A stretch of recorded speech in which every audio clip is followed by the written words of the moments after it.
that just looks awful. Oh, it does. It looks terrible. Yeah, I've seen where I believe Salt Lake City is one of the top cities in the world for air quality being the worst a couple days ago. Right. One of the top. Yeah, when you have those cities that are essentially in a basin, smoke gets in and then it gets stuck. Get stuck there. Yeah, it's kind of like in those valleys. It's very unfortunate. And, you know, like we've been saying time and time again, folks just keep saying, well, we're kind of getting used to it. That's the sad part. Yeah. Absolute heartbreaking part. But for us, we're not dealing with smoke, at least, but we're dealing with our typical afternoon thunderstorm showers. And that's going to continue this week. But tonight, it is gorgeous out there. Let's take a step back and let's just look at the sky outside right now. Downtown Sarasota, this is the view from Bird Key Yacht Club. It is gorgeous out there this evening. We've got just a few clouds overhead. Now, for the rest of your night hours, expecting pretty calm conditions. Temperatures into the overnight, they're going to dip down to about the upper 70s, about as low as we're going to go. Rain chance not happening for the overnight. We're dry for the overnight. So those little bit of showers we had towards your dinner plans, those are going to be subsiding. They're gone. They're out of here.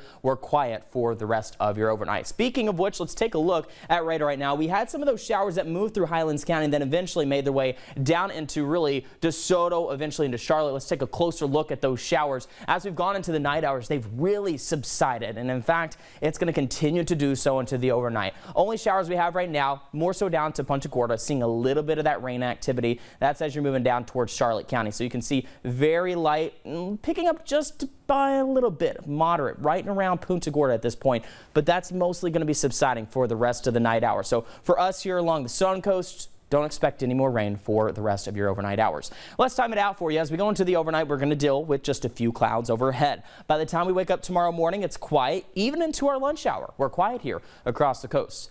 By the afternoon, you know how the story plays out. We get the afternoon thunderstorms to start to fire up right around that 3 o'clock hour, and then they become more painted on to the radar as we go into around, say, 4, 5, 6 o'clock in the afternoon. More widespread. In fact, a large majority of the region could see some showers and thunderstorms as we go throughout your day tomorrow. Some of these pockets could be pretty heavy downpour. Could see those rates anywhere from 1 to 2 inches per hour. We'll continue to see some of those heavy to moderate showers as we go into around 8, 9 o'clock in the evening, and then by the late night, it should start to fade out of here, and then we'll re-ramp that back up as we head back into your Tuesday. So here's your day tomorrow. Here's what we're expecting. Temperatures right around the upper 80s, low 90s. Dew point, though, is not going to be our friend tomorrow. Still sticking around those mid to upper 70s, so that very heavy, soupy air outside. That's causing our feel-like temperatures to be right around that triple digit. So tomorrow, if you're going to be out and about, especially during that lunch hour when there's not the showers outside, that's when you're going to want to make sure you're staying well hydrated. Once the rain comes in, it'll start to cool the environment a bit. Wind speeds tomorrow not going to be a really big problem. We're not going to see too much of a breeze, which would be nice with it being so hot outside.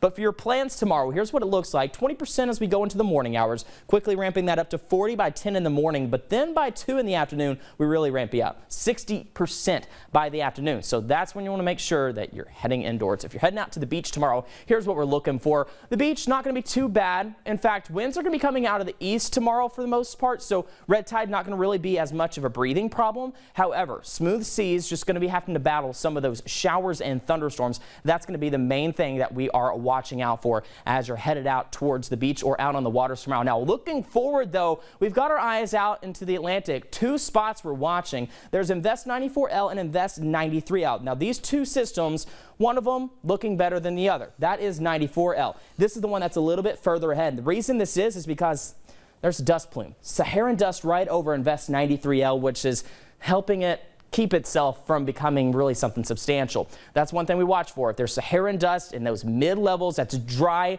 dusty air, hurricanes and development doesn't like that. So 94, better chance of development, 50% chance in the next 2 days, 60% in the next 5 days. Here's what some of the models are picking out. Again, this is very early in the game. We're looking at it moving closer towards Puerto Rico. Very disorganized, you can see, not seeing a really organized realm. But as it moves over really close to Hispaniola, Bahamas, looks like right now, many models, once we get further into it, does bring it towards the southern Florida coast, which means we could see rain into southern Florida due to these systems. So we'll keep an eye on it over the next couple of days. But for the next 7, we are going to look for rain chances, 60% as we head into your day tomorrow, but then 50 as we head into Tuesday. We'll keep it around 50, 40 throughout pretty much most of the week. By the time we're heading towards the weekend, though, temperatures back down a little bit, only upper 80s by Sunday. But don't forget, we have a meteor shower coming up. This is Wednesday night into early Thursday morning. Percy meteor shower, one of the best meteor showers. You want to look towards the north. Again, this will be the best time, 2 a.m. to 5 a.m. You could see anywhere from 60 to 70 meteors per hour, sometimes pushing close to 100. So if you are a stargazer and love to see this meteors, check it out as we head into Wednesday and Thursday morning. Kevin? Okay, I'm in for the Wednesday morning version around 2. I can't.